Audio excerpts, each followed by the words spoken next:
Sir, ప్రస్తుతం ఉన్న పరిస్థితుల్లో పెహల్గాం ఆహ్, దాడి తరువాత జరుగుతున్నటువంటి పరిణామాలన్నీ కూడా మనం చూస్తూ ఉన్నాం. అటువైపు నుంచి యాజ్ యూజువల్ కవ్వింపు చర్యలైతే జరుగుతూనే ఉన్నాయి. ఆ పెహల్గాం దాడి తర్వాత అంటే 22 తర్వాత కూడా చాలా వరకు సరిహద్దుల్లో ఘర్షణలు తలెత్తుతూనే ఉన్నాయి. అంటే ఇది నిత్యకృత్యమే అనుకోండి. అయినప్పటికీ కూడా ప్రస్తుతం ఉన్న పరిస్థితిలో చూస్తే కనుక ఇంకా యుద్ధం వచ్చినట్లే, అంటే యుద్ధం తథ్యం, అనివార్యం ఇలాంటివన్నీ వినబడుతూ ఉన్నాయి. ఈ నేపథ్యంలో ఓవరాల్ ఇష్యూపై మీ స్పందన ఏంటి సార్? పెహల్గాంలో జరిగిన సంఘటన చాలా అత్యంత అమానవీయ సంఘటన. సార్. అందరం కూడా ఖండించాల్సిన సంఘటన. ప్రపంచ దేశాలు కూడా భారతదేశం గొంతుతో ఏకీభవించి వారు కూడా 140 దేశాలు సుమారుగా ఈ పహల్గావ్ సంఘటనను వాళ్ళు నిరసించారు. ఆ తర్వాత ఖండించారు. అనేక ఫోరంలో కూడా భారతదేశం పాకిస్తాన్ యొక్క దుశ్చర్యలను వారు ఎన్నిసార్లు వారికి ఈ విధంగా గుణపాఠం నేర్పించినా కూడా వాళ్ళ ప్రవర్తనలో ఏ విధమైన మార్పు లేదన్న ఒక ఉగ్రవాద రాజ్యంగా పాకిస్తాన్ని అభివర్ణించాలన్న ఆ ప్లాట్ఫామ్ మీద తీసుకెళ్తున్నాం. అదొకటి ప్రధానంగా చూసుకోవాల్సిన అంశం. ఆ తర్వాత దౌత్యపరంగా, ఆ తర్వాత వాణిజ్యపరంగా, మిలిటరీ పరంగా ఏ విధమైన చర్యలు పాకిస్తాన్ మీద తీసుకోవాలన్నది కూడా భారతదేశం అమలు చేస్తుంది. అంటే సింధు జలాల ఒప్పందాన్ని దాన్ని తాత్కాలికంగా రద్దు చేయడం, ఆ తర్వాత ఇక్కడ ఉన్న భారతదేశంలో ఉన్న పాకిస్తాన్లు వేరే వేరే వీసాల మీద వచ్చిన వాళ్ళందరినీ కూడా తిరిగి పంపించేయడం, ఆ తర్వాత ఉన్న ఎంబసీల్లో ఉన్న సంఖ్యాబలాన్ని తగ్గించడం, ఈ విధంగా అనేక చర్యలు భారతదేశం తీసుకుంటూ వస్తుంది. అంటే ఈ విషయంలో మీరు చూస్తే మనం ఎప్పుడూ కూడా రియాక్ట్ అవుతాం. భారతదేశం యొక్క ఇంతకు ముందు సంఘటనలు చూసినా కూడా పాకిస్తాన్ ఎన్నిసార్లు కూడా వారు చేసినా మనం రియాక్ట్ అవుతూ వచ్చాం. అది 2001వ సంవత్సరంలో పార్లమెంట్ మీద అటాక్ కావచ్చు, 2016వ సంవత్సరంలో ఊరిలో జరిగిన సంఘటన కావచ్చు, 2019లో పుల్వామా సంఘటన కావచ్చు. అప్పుడు కూడా ఎప్పుడు కూడా అగ్రెషన్ అన్నది పాకిస్తాన్ మీద వస్తుంది. వాళ్లే మొదట ఈ విధమైన దుందుడుకు చర్యలు, ఈ విధమైన చర్యలు తీసుకోవడం, ఆ తర్వాత భారతదేశం దానికి జవాబు ఇవ్వడం, ఇది మనం చూసుకుంటూ వచ్చామన్నమాట.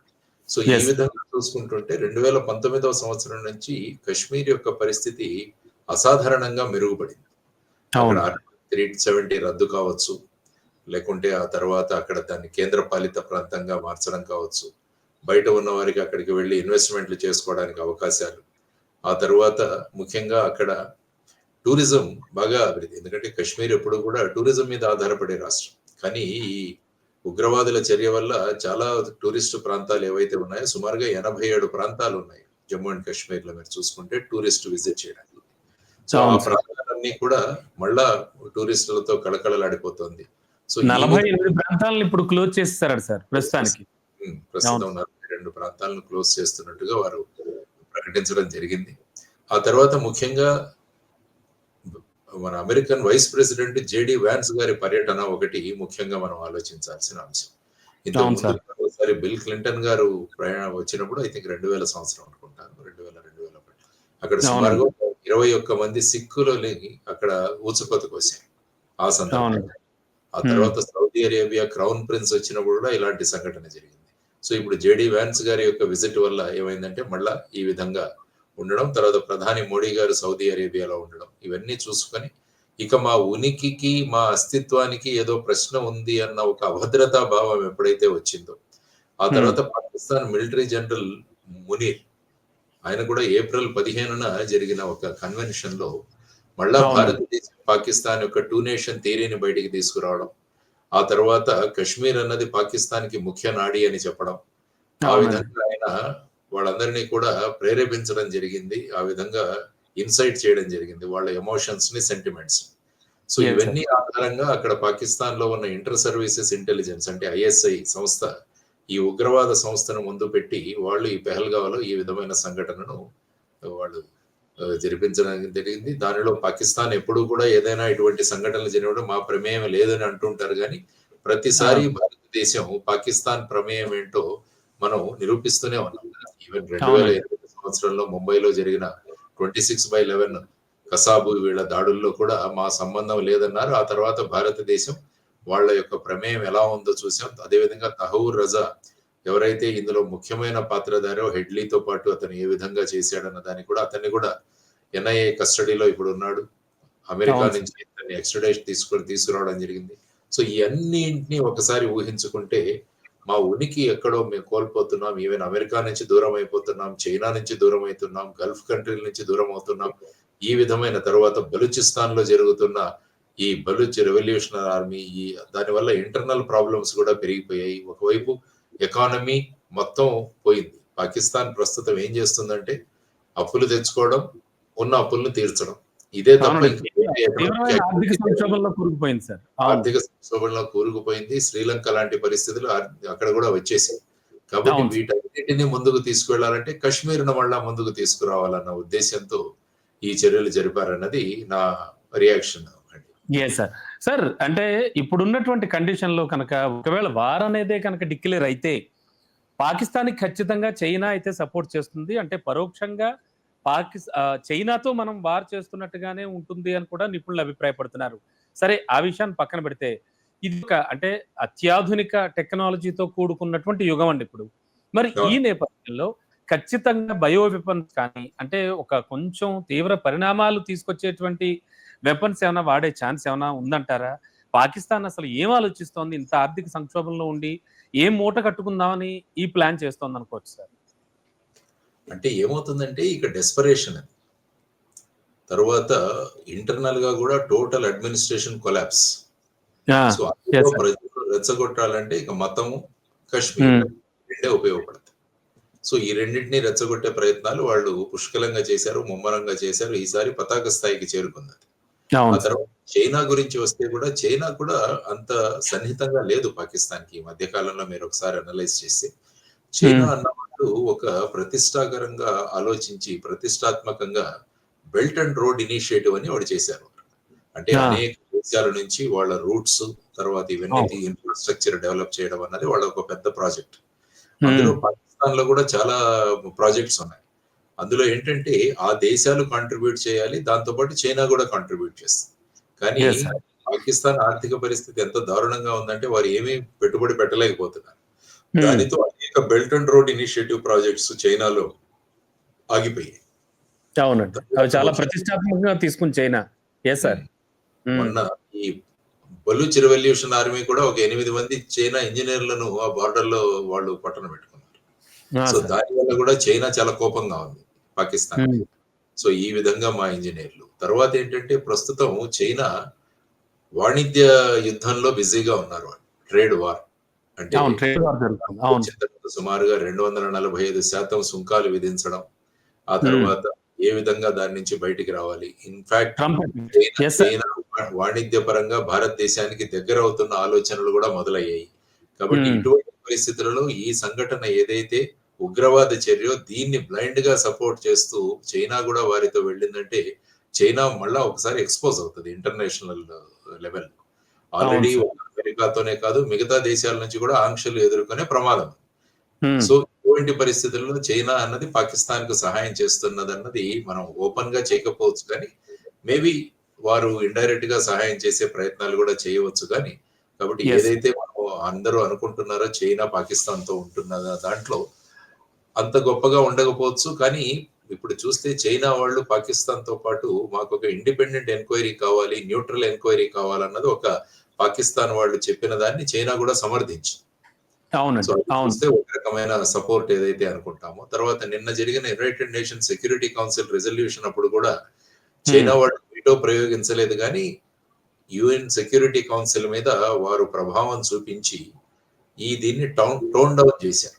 అందులో ఎక్కడ యెస్. కూడా టీఆర్ఎఫ్ గురించి గాని, ది రెసిస్టెన్స్ ఫ ఫ్రంట్ గురించి గాని, ఎల్‌ఈటీ హ్మ్. గురించి గాని, దీని గురించి ఎక్కడా కూడా యునైటెడ్ నేషన్స్ సెక్యూరిటీ కౌన్సిల్ స్టేట్‌మెంట్‌లో రాకుండా పాకిస్తాన్‌కు చైనా సహాయంగా నిలిచిందన్నది ఒకటి మనం వింటున్నాం. సో, ఈ యెస్ సార్. విధంగా చూస్తే డైరెక్ట్‌గా కాకపోవచ్చు గానీ, ఇండైరెక్ట్‌గా పాకిస్తాన్ మద్దతుకు చైనా ఉంటుందన్నది ఒకటైనా కూడా, చైనా వారు కూడా ఓపెన్‌గా యుద్ధంలోకి రారు అన్నది నేను అనుకుంటున్న ఒక విషయం. ఆ తర్వాత యెస్ సార్. చైనా కూడా ఒక అణ్వస్త్ర దేశం. వాళ్ళ దగ్గర అవునండి. కూడా అణ్వాస్త్రాలు, న్యూక్లియర్ వెపన్స్ ఉన్నాయి. కానీ హ్మ్. మన న్యూక్లియర్ ప్రోగ్రామ్‌కి, వాళ్ళ న్యూక్లియర్ ప్రోగ్రామ్‌కి చూస్తే తేడా ఏంటంటే, సార్. మనం ఎప్పుడు కూడా వి ఆర్ నాట్ ఫస్ట్ మనం ప్రయోగం చేయము ఎప్పుడు కూడా. చైనా చూసుకుంటే అటువంటి రిస్ట్రిక్షన్ లేదు చైనా మీద. సో అదొక ప్రమాదకరమైన పరిస్థితి మనకి. ఎస్ అంటే సార్. చైనా చూస్తే ఏమవుతుందంటే మనము దాన్ని ఫస్ట్ ఇనిషియేషన్ చేసే దాంట్లో మనం ఎప్పుడు ఉండం. మనం ఎప్పుడు కూడా రియాక్టరీ. ఎవరైనా మన మీద ఉపయోగిస్తే మనం అప్పుడు వాళ్ళ మీద ఉపయోగించే ఇది మనం చేస్తాం కానీ చైనాలో ఆ విధమైన ప్రభావం లేదు. సో ఆ ఎస్. విధంగా ఇదొక ముఖ్యమైన మనకు ప్రమాదం. దాని గురించి కూడా మనం ఆలోచించాల్సిన అవసరం ఉందన్నమాట. సో ఈ విధమైన ఎస్. పరిస్థితులలో చైనా దగ్గర ఉన్న ఈ న్యూక్లియర్ వెపన్స్ గురించి కూడా మనము దాన్ని ఏమంటామంటే మనం ఫస్ట్ రెస్పాండర్స్ కాదనమాట. ఇప్పుడు కూడా మనము ఆల్వేస్ గో లేటర్. వాళ్ళ ఎస్. ముందు నుంచి రాము మనము. నో ఫస్ట్ యూజ్ అంటారు. No first use. Yes. Indian yes. Nuclear లో నో ఫస్ట్ యూజ్. అదే ఎస్. మీరు పాకిస్తాన్ లో చూసుకుంటే నో ఫస్ట్ యూజ్ వాళ్ళకు లేదు. కాబట్టి they may go to that extent also అన్నది ఒక ప్రమాదకరమైన పరిస్థితి. అందువల్ల భారతదేశం ప్రస్తుతం ఆలోచించుతున్న విధానాల్లో దీన్ని కూడా ఒక ఫ్యాక్టర్ మనం కన్సిడర్ చేసుకోవాలి. ఇప్పుడు మీరు ఎస్. నార్త్ కొరియా తీసుకుంటే ఒక చిన్న దేశం. దానికి ఏ విధమైన ఆర్థిక వనరులు లేవు గాని అక్కడ ఉన్న ఈ అధ్యక్షుడు కిమ్ ఒక 3-4 నెలల్లో ఒక ప్రయోగం చేస్తుంటాడు. అవును సో సార్. మా దగ్గర 3000 కిలోమీటర్లు వెళ్లే న్యూక్లియర్ హెడ్స్ ఉన్న మిసైల్స్ ఉన్నాయి మా దగ్గర అని. కాబట్టి ఇన్ని ప్రపంచ దేశాలు కూడా కిమ్ తో డీల్ చేసినప్పుడు చాలా జాగ్రత్తగా ఉంటారు.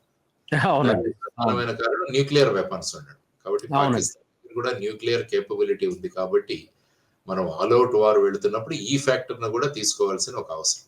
సో నా Yes. దృష్టిలో ఏంటంటే ఇప్పుడు ప్రపంచం యొక్క అందరి యొక్క మద్దతుతో పాకిస్తాన్ దేశంలోని ఉగ్రవాదాన్ని కూకటి వేళ్లతో పెకిలించే ప్రయత్నాలు భారతదేశం చేయాలి అన్నది నేను అనుకుంటాను. Yes sir. Yes sir. Sir అంటే ఎస్ సార్. ఇంతవరకు వచ్చాక అంటే ఎన్నడూ లేనిది ఈవెన్ ఇఫ్ సింధు నదీ జలాలు కూడా కట్ చేయాలి అని నిర్ణయం తీసుకుని అది అమలు పరుస్తున్న వేళ ఇక దౌత్యంతో పని అయ్యే ఛాన్స్ లేదనుకోవచ్చా సార్? ఖచ్చితంగా వార్ తప్పదంటారా చివరిగా ఈ ఇష్యూకి సంబంధించి?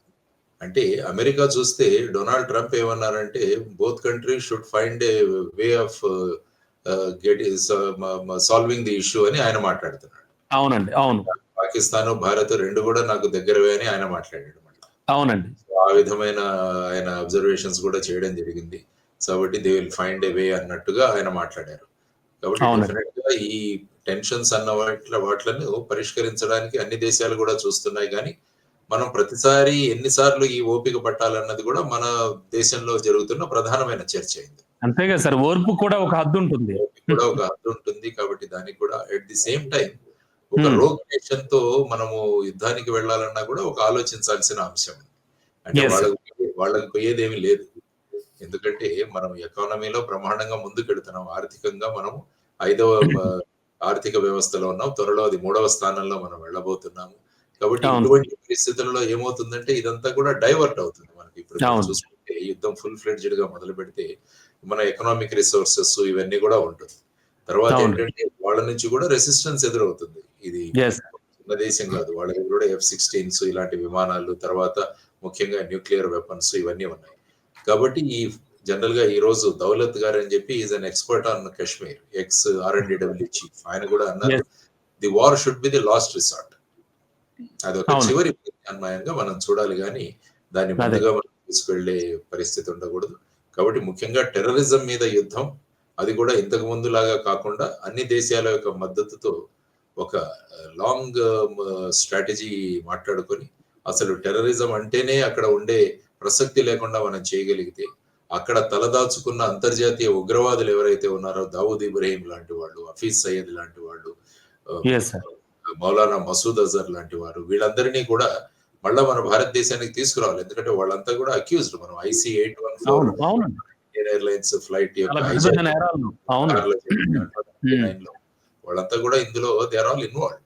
తర్వాత ముంబై అటాక్స్ కావచ్చు, నార్కో టెర్రరిజం కావచ్చు, వీటన్నిటిలో కూడా వీళ్ళు వాంటెడ్ పీపుల్. కాబట్టి వాళ్ళని తీసుకురావాలి. ఎందుకంటే పాకిస్తాన్ ఎప్పుడు కూడా భారతదేశంతో ప్రత్యక్ష యుద్ధంలో నిలవలేదు. అది కూడా తెలుసు వాళ్ళు. అందుకని అప్రత్యక్ష యుద్ధం అంటే ఈ ప్రాక్సీ వార్ చేస్తుంటారు వాళ్ళు. అంటే ఈ విధంగా ఉగ్రవాద చర్యలు, తర్వాత మాదక ద్రవ్యాలు భారతదేశానికి పంపించే ప్రయత్నాలు, ఆ తర్వాత ఫేక్ కరెన్సీ, కౌంటర్వీట్ కరెన్సీ. సో ఈ విధమైన వీళ్ళు ఈ విధమైన ప్రయత్నాలు చేస్తుంటారు. కాబట్టి వాళ్ళకు కూడా తెలుసు డైరెక్ట్ కన్ఫ్రంటేషన్ మనం చేయలేమని. సో భారతదేశం ఈ ఇన్సిడెంట్ ఆధారంగా ప్రపంచ దేశాల మద్దతుతో ఏ విధంగా ఇజ్రాయెల్ 1972లో వాళ్ళ అథ్లెట్స్ ను ఏ విధంగా అక్కడ చంపడం జరిగిందో, ఆ తర్వాత వాళ్ళు వ్యూహాత్మకంగా అక్కడికి వెళ్ళి వాళ్ళని ఏ విధంగా అసాసినేట్ చేశారు, ఫోకస్డ్ టార్గెట్స్ ఆ విధంగా చేసుకుంటూ వెళ్ళి మన లాంచ్ ప్యాడ్స్ ఏవైతే ఉన్నాయో, టెర్రరిజం లాంచ్ ప్యాడ్స్, తర్వాత వాళ్ళ ట్రైనింగ్ సెంటర్స్, వీటన్నిటిని కూడా ఉద్ధ్వస్తం చేయగలిగితే అప్పుడు ఏమవుతుందంటే తర్వాత మిగతా దేశాలు పాకిస్తాన్ మీద ప్రెషర్ పెట్టి వాళ్ళ దగ్గర నుంచి ఉగ్రవాదం మీద చర్యలు తీసుకోవాలనే విధంగా వారు చేయగలిగితే ఒక ప్రపంచానికి అంతా కూడా ఒక తలనొప్పి అన్నది పోతుంది. ఇప్పుడు 2001 ట్విన్ టవర్స్ తీసుకున్నా కూడా ఫైనల్ గా అందులో ఉన్న ఉసామా బిన్ లాడెన్ ఫైనల్ గా పాకిస్తాన్ లోనే తలదాచుకున్నాడు. ఇది కూడా అమెరికాకు తెలుసు. కాబట్టి ఉగ్రవాదాన్ని ప్రేరేపిస్తున్న దేశంగా ఉన్న పాకిస్తాన్ ని అందరూ కలిసి ఒక సొల్యూషన్ గానీ ఫైనల్ ట్రీట్మెంట్ ఇవ్వడానికి ఇది సరి అయిన అదును. మన భారతదేశం కూడా విదేశాంగ మంత్రి జయశంకర్ గారు ఆ విధమైన ప్రయత్నాలు వారు అందరితో మాట్లాడుతూ చేస్తున్నారు. So let us wait. Definitely మనకు ఒక సమర్థవంతమైన నాయకత్వం ఉంది. తర్వాత కమిటెడ్ ఆర్మ్డ్ ఫోర్సెస్ ఉన్నాయి. ఆ తర్వాత మొత్తం ప్రతిపక్షాలు మొత్తం 140 కోట్ల మంది ప్రజలు కూడా ప్రభుత్వానికి మద్దతుగా నిలిచారు. కాబట్టి దీన్ని మనం ఇంత అంతర్జాతీయ మద్దతుతో ఒక ఉగ్రవాదం అన్నదాన్ని పాకిస్తాన్ యొక్క మ్యాప్ నుంచి తీసివేయాలన్నది ప్రధానమైన సంకల్పం అని నేను అనుకుంటాను. సార్, డెఫినెట్లీ సార్, ఆచితూచి వ్యవహరించాలి ఖచ్చితంగా. కానీ పాకిస్తాన్ అయితే మాత్రం తన వక్రబుద్ధిని చూపించుకుంటూనే ఉంది sir. Sir, no problem. And sir, ఒక్కసారి మనం మన తెలుగు స్టేట్స్ పాలిటిక్స్ విషయాలు మాట్లాడుకుందాం సార్. ముఖ్యంగా ఏపీలో చూస్తే కనుక సార్, డెఫినెట్ గా ఆల్రెడీ 1 year అవ్వబోతోంది నెక్స్ట్ జూన్ కి కూటమి పాలన వచ్చి. సార్, అంటే హామీల అమలు కానీ అంటే సిచ్యువేషన్ అంతా ఎలా అనిపిస్తోంది సార్? కూటమి ప్రభుత్వ పాలనకు సంబంధించి అంటే ఒక ఎలా చెప్తారు సార్? ఏం చెప్తారు? అంటే ఈ ఉచితాలు హామీలు ఇచ్చి రావడం అసలు యాక్చువల్ గా తప్పని మేము అంటాం. ఏ పార్టీ కూడా ఉచితాలు అన్న వాటిని ఇవ్వకూడదు. మీకు ఉపాధి కల్పిస్తాం, మీరు సగౌరవంగా మీరు డబ్బు సంపాదించే మార్గాలు మేము చూపిస్తామన్నది రావాల్సిన అవసరం చాలా ఉంది. కానీ గత 2014 నుంచి చూసుకున్నా కూడా అప్పుడు నవరత్నాలని, ఆ తర్వాత వచ్చేసి ఇప్పుడు సూపర్ 6 అని ఈ విధమైన ఇవి ప్రవేశపెట్టి రావడం, ఆ తర్వాత ఇప్పుడు చూస్తే మళ్ళా ప్రజల్లో ఈ సూపర్ 6 లో కేవలం 4,000 రూపాయల పెన్షన్ తప్ప మిగతా ఇవ్వట్లేదు అన్నది ఒక చర్చ మొదలైంది. ఈ విధంగా ఉచితాలు ఇచ్చుకుంటూ పోతుంటే రాష్ట్రాలు ఖచ్చితంగా అప్పులలో చిక్కుకుంటాయి. అదే మన తల్లికి వందనం అండ్ పిల్లలకి ఇవ్వబోయేటువంటి అమౌంట్ కూడా 2 విడతల కింద ఇద్దాం అంటున్నారు. అండ్ దీనికి సంబంధించి కూడా ఆల్రెడీ సోషల్ మీడియాలో ఒక చర్చ అయితే నడుస్తోంది సార్. యాక్చువల్ గా బడ్జెట్ లో చూస్తే సుమారుగా 8,500 కోట్ల రూపాయలు కేటాయింపు చేశారు. అవునండి. బడ్జెట్ లో కేటాయింపు చేసినంత మాత్రాన అది యాక్చువల్ గా డబ్బు ఉందా లేదా అన్నది కూడా తెలియదు మనకి. కేటాయింపులు. సో ఈ జూన్ నుంచి దాన్ని అమలు చేస్తామన్నది అంటున్నారు. యాక్చువల్ గా ఎంతమంది పిల్లలు చదువుతుంటే అందరికీ ఇస్తామన్నది ఎలక్షన్ లో వారు చేసిన ఒక వాగ్దానం. సో ఇప్పుడు మీరు అంటున్నట్టు సాధారణంగా ప్రభుత్వాలు మన మహారాష్ట్ర చూసినా కూడా అక్కడ లాడ్కీ బెహన్ అని ఒక యోజన పెట్టారు. అందులో ప్రతి 18 ఏళ్ల తర్వాత నిండిన మహిళకు 2,100 రూపాయలు ఇస్తామని. అక్కడ వచ్చేసి అక్కడ ఉప ముఖ్యమంత్రి మేము ఎప్పుడు చెప్పామంటారు అక్కడ మహారాష్ట్ర ఉప ముఖ్యమంత్రి పవార్ గారు. ఆ తర్వాత వచ్చేసి ఇప్పుడు బెనిఫిషియరీస్ ఎవరైతే ఉన్నారో వాళ్ళ నెంబర్లను తగ్గించే ప్రయత్నంలో ఉన్నారు అక్కడ ప్రభుత్వం. ఎందుకంటే ఉచితాలు ఎప్పుడు కూడా అఖండమైన భారాన్ని మోపుతాయి మనకు. అక్కడ కేవలం లాడ్కీ బెహన్ యోజన ఒక్కటే మహారాష్ట్ర ప్రభుత్వం మీద సంవత్సరానికి 42,000 కోట్ల రూపాయల భారం మోపబోతుంది. సో కాబట్టి ఉచితాల ద్వారా ఎలాగైనా కుర్చీలో కూర్చోవాలన్న ఏదైతే ఉద్దేశాలు ప్రస్తుత రాజకీయ పార్టీల్లో ఉన్నాయో వాటి గురించి కూడా ఎలక్షన్ కమిషన్, సుప్రీం కోర్టు ఇవన్నీ కూడా ఆచరించే. కానీ ప్రతి ఒక్కరు ఏమంటారంటే మేము సంపద సృష్టిస్తాం, మేము ఉచితాలు ఇస్తామంటారు. ఏముంది, అది సింపుల్ మాట. సంపద సృష్టించడం అన్నది ఏమన్నది దానికి మీ డైనమిక్స్ తర్వాత ప్లాన్ ఆఫ్ యాక్షన్ ఏమి ఉండదు. సంపద సృష్టిస్తాం, ఇది చేస్తాం. కానీ సంపద సృష్టించాలంటే మీరు 5 రెట్లు సంపద సృష్టిస్తే అందులో 1 రెట్టు మీకు పెరుగుతుంది మీ ఆదాయం. అది ఈక్వేషన్ ఇంటర్నేషనల్ గా చూస్తే. అంటే సార్, అంటే ఇప్పుడున్న కండిషన్ లో ఏపీ ఆర్థిక వ్యవస్థ అంతా మనకు తెలుసు, చూస్తూ ఉన్నాం. ఈ కండిషన్ లో సంపద సృష్టించడం అనేది అంత ఈజీ అనుకోవచ్చు అంటారా? అంటే ఈజీ ఇన్ ద సెన్స్ కొద్ది సమీప భవిష్యత్తులో అయినా సరే సాధ్యపడే అంశం అండి? సంపద సృష్టించాలంటే గ్రామాల నుంచి మొదలవ్వాలి సంపద సృష్టి. ఇది నేను ఎప్పుడు అంటాను. ఎస్. గ్రామాల్లో మన food processing industries, value addition industries, పాడి పరిశ్రమ అభివృద్ధి చేయడము. ఇలాంటివి గనుక మనం మొదలుపెడితే ఏమవుతుందంటే అక్కడ సంపద సృష్టి మొదలవుతుంది. ముఖ్యంగా ఎస్ సార్. మీరు గ్రామాలు చూడొచ్చు. తెలంగాణలో మీరెళ్లి ములకనూరు అనే గ్రామం ఉంది. అక్కడ మీరు చూసుకుంటే బ్రహ్మాండంగా గ్రామంలో ఒక్కొక్కరు ₹1,00,000 సంపాదిస్తారు.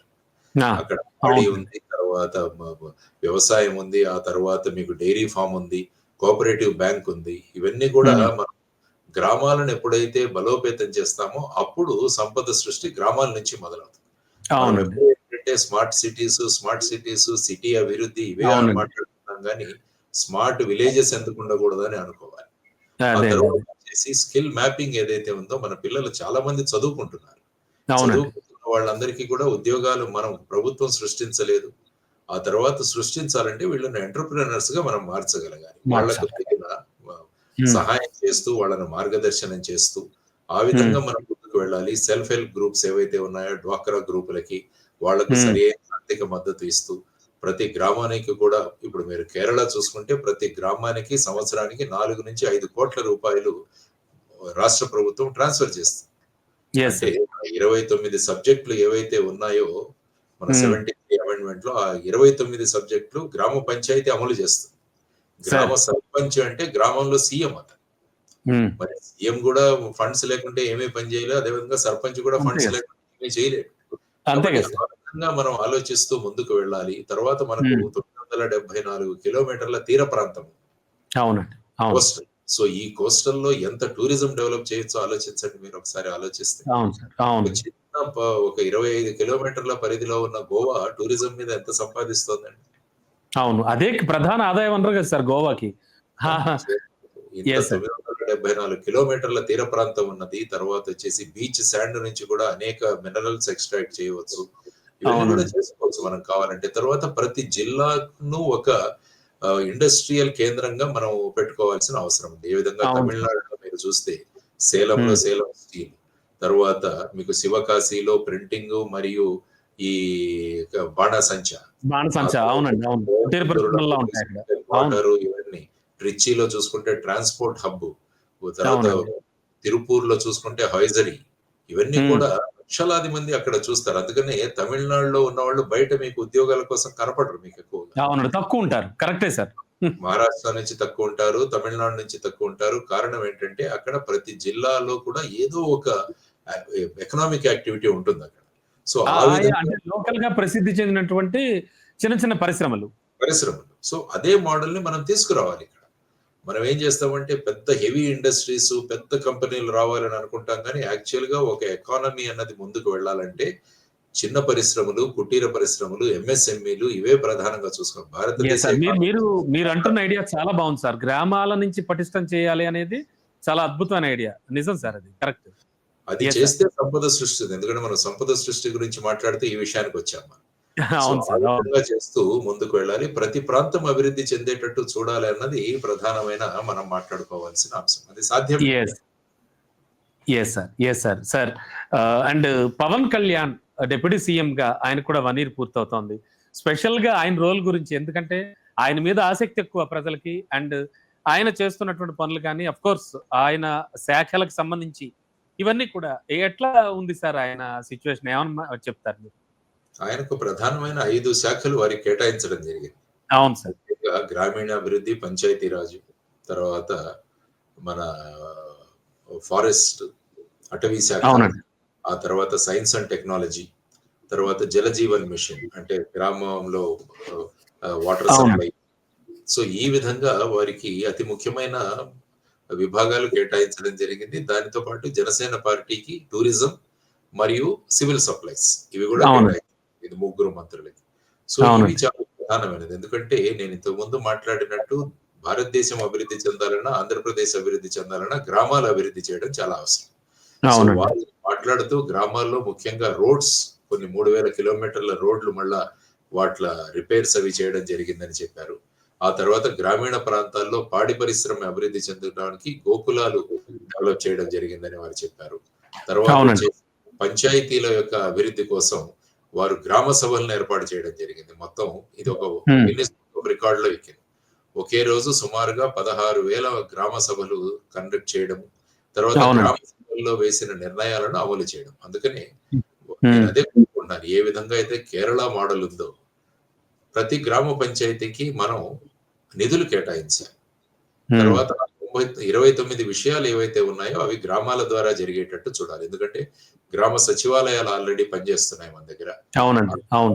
ఈ నిధులు గనక మనం ఇవ్వగలిగితే ఏమవుతుందంటే గ్రామాల వికాసం, తర్వాతొచ్చేసి మన ఈ సంపద సృష్టి అన్నది గ్రామాల అవునండి. నుంచి మొదలుపెట్టొచ్చు. తర్వాత అటవీ ప్రాంతం కూడా చాలా ముఖ్యం మనకి. ఎందుకంటే సార్. పర్యావరణ పరిరక్షణ అన్నది చాలా ముఖ్యం. కాలుష్య నివారణ కూడా వారి దగ్గరే ఉంది. ఐ థింక్ అవునండి. అవును.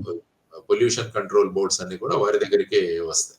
సో ఇది చాలా అవునండి. ప్రధానమైన అంశం. ప్రస్తుతం పర్యావరణంలో వస్తున్న మార్పులు ఎంత ప్రమాదకరంగా ఉన్నాయంటే మొత్తం ప్రపంచమంతా కూడా ఈ పర్యావరణ పరిరక్షణ జరగకపోవడం వల్ల అనేక ఉత్పాతాలు అతలాకుతలమవుతోంది. చూడండి ఎక్కడ చూసినా హరికేన్స్, తర్వాత తుఫాన్లు, ఈ క్లౌడ్ బర్స్ట్‌లు ఇవన్నీ కూడా అవునండి. జరుగుతాయి. కాబట్టి ఇందులో అరణ్యాల పాత్ర, అటవీ శాఖ పాత్ర చాలా ముఖ్యమైనది.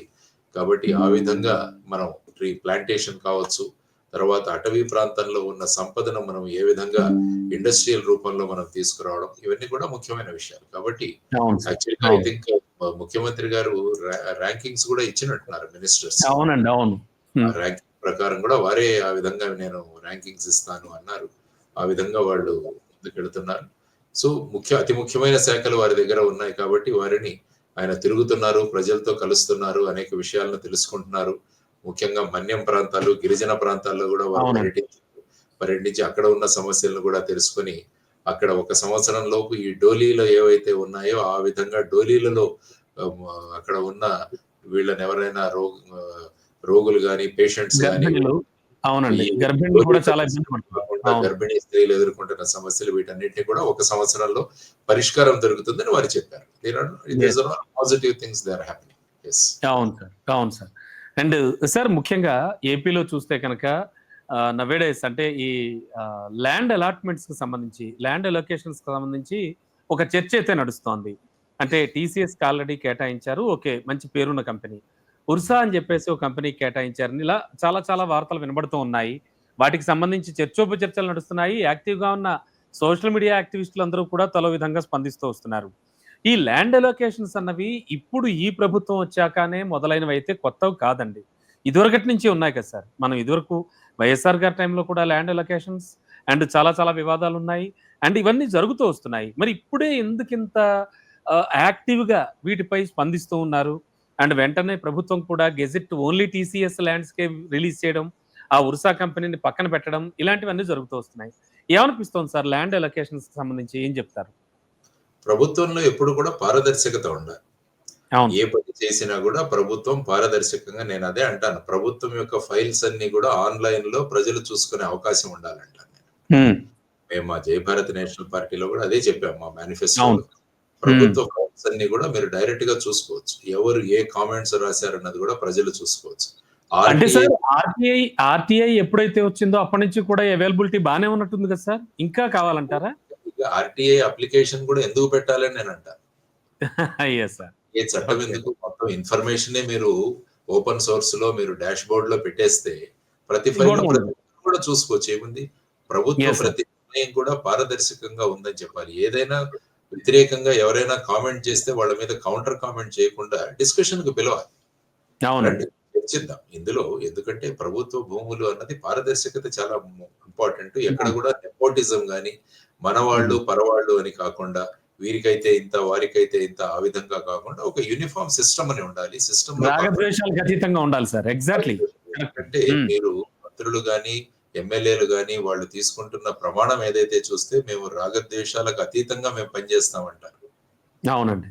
బంధు ప్రీతితో కానీ, రాగద్వేషాలు లేకుండా మేము పనిచేస్తామన్నది వాళ్ళ ప్రామిస్‌లోనే ఉంటది. వాళ్ళ ప్లెడ్జ్‌లోనే ఉంటుంది. ఉంటది. వాళ్ళ అవును. ఓత్‌లోనే ఉంటది. సో, అవును. ఇవన్నీ కాకుండా ఈ విధంగా ముఖ్యంగా విశాఖపట్నం ప్రాంతంలో టీసీఎస్ కేటాయింపులు, ఆ తర్వాత సార్. ఇంకొక కంపెనీ మొన్ననే ఫార్మ్ అయిన కంపెనీ ఏంటి అర్సనా మీదేదో ఉషా అంటారు. క్లస్టర్ ఆ! కంపెనీ అండి. అవును సార్. సా హ్మ్. అది. సో, దాని గురించి కామెంట్స్ వస్తున్నాయి. ఐ థింక్ విజయవాడలో అక్కడ ఇంతకుముందు పూర్వం ఉన్న ఎంపీ గారు కేశినేని నాని గారు దాని గురించి అవునండి. ఆయన ఆయన ట్విట్టర్‌లో ఫేస్‌బుక్‌లో గాని పోస్ట్ చేయడం. పెడుతున్నారు, పోస్ట్ చేస్తున్నారు. కాబట్టి అవును సార్. ఇటువంటి సందర్భాలు వచ్చినప్పుడు let us have open discussion ఏముంది దాంట్లో? ఎందుకంటే తప్పులు ఎవరైనా చేస్తుంటారు. అవునండి. ఇంప్రూవ్‌మెంట్ కూడా చేయొచ్చు. మనది ఏదైనా విషయం తప్పు జరిగిందంటే దాన్ని సరిదిద్దుకోవచ్చు. ఎప్పుడైనా తప్పుని ఏదైనా మనం సమర్థించబోతే ఇంకో 10 తప్పులు జరుగుతాయి దాంట్లో. సో, ఆ విధమైన ధోరణి ఎప్పుడు కూడా ప్రభుత్వం ఉంచుకోవాలి. ఆ తర్వాత ఈ అలాట్‌మెంట్ పాలిసీ ఏదైతే ఉంటుందో, ఆ తర్వాత ఎన్ని జాబ్స్ కేటాయిస్తారన్నది కూడా మనం డెఫినిట్‌గా మనం ఇన్సెంటివ్స్ పెట్టి పెట్టుబడులను ఆకర్షించడం అన్నది it is a very important thing. అది జరగాలి.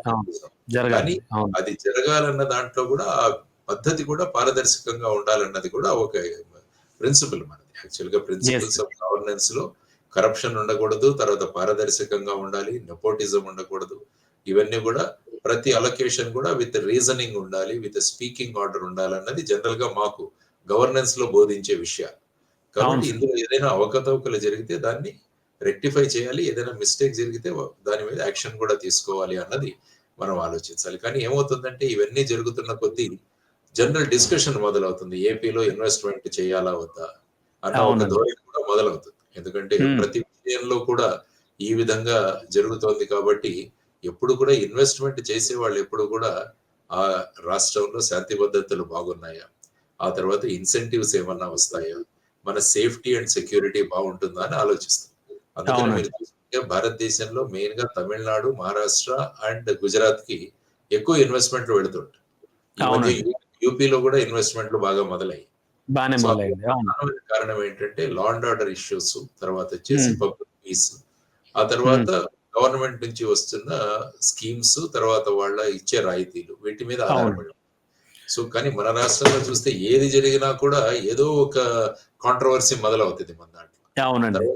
ముఖ్యంగా అన్ని రాజకీయ పక్షాలు వాళ్ళ సోషల్ మీడియా టీములను చాలా స్ట్రాంగ్ గా తయారు చేసి పెట్టుకున్నారు. కాబట్టి మొదలైతే ఇక సోషల్ మీడియా మొదలవుతుంది ఇంక అంతే. వార్ మొదలవుతుంది అనమాట. సో ఆ విధమైన పరిస్థితుల్లో ఓవరాల్ గా ఇది ప్రభుత్వ బాధ్యత ఏంటంటే ప్రభుత్వం చేసే ప్రతి పని పారదర్శకంగా ఉంటుందన్నది ఒకటి. మనం కనుక అక్కడ ఆ ప్రిన్సిపల్ ని కనుక ప్రవేశపెట్టగలిగితే ఏంటంటే ఈ కాంట్రవర్సీస్ అన్ని ఉండవు. ఎక్కడైనా ఏదైనా చిన్న పొరపాట్లు జరిగినా వాటిని సరిదిద్దుకుంటూ వెళ్తున్న ధోరణి జనరల్ గా గవర్నెన్స్ లో ఉండాలన్నది నా అభిప్రాయం. సార్, ఇటీవల కాలంలో చూస్తే కనుక టీడీపీ కార్యకర్తలు అంటే టీడీపీకి సంబంధించిన వాళ్ళవే హత్యలు జరుగుతున్నాయి. అంటే ఇది నిజంగా ఒక రకంగా అంటే అలా అనుకోవచ్చు అనుకోకూడదు తెలియదు కానీ ఒక రకంగా గమ్మత్తైన విషయం. అంటే కూటమి అధికారంలో ఉండగా వాళ్ళకి సంబంధించిన నేతల హత్యలే. అంటే మొన్న ఒకటి జరిగింది, నిన్న ఒకటి జరిగిందండి. అంటే మొన్న మీన్స్ ఒక 2 రోజుల క్రితం జరిగింది. ఇప్పుడు మళ్ళీ నిన్న ఒకటి జరిగింది. అంటే వీటిని ఎలా చూడాలి సార్? ఏమనిపిస్తోంది అంటే లా అండ్ ఆర్డర్ ఇష్యూ అన్నారు కాబట్టి నాకు గుర్తొచ్చి అడుగుతున్నాను నేను. లా అండ్ ఆర్డర్ ఎలా ఉంది అనుకోవచ్చు సార్? అంటే ఒక మీరు ఎన్నో చూసొచ్చిన వారు మీకేమనిపిస్తోంది ప్రస్తుతం ఉన్న పరిస్థితుల్లో? యాక్చువల్‌గా ఏంటంటే ఎన్నికల సమయంలో రాజకీయ పార్టీలు ఒకరి మీద ఒకరు ద్వేషాలు, కోపాలు, తాపాలు అన్ని ప్రకటించుకుంటారు. అయిపోయిన తర్వాత ఏమైపోయిందంటే ప్రజల నిర్ణయం ప్రకటించారు. సో ప్రజల నిర్ణయంతో మనం ఏకీభవించి ప్రజలందరూ కూడా దేశం యొక్క, రాష్ట్రం యొక్క అభివృద్ధి ప్రాధాన్యత కావాలి. కానీ ఇక్కడ ముఖ్యంగా ఆంధ్రప్రదేశ్ లో చూస్తుంటే 24 గంటలు రాజకీయాలే.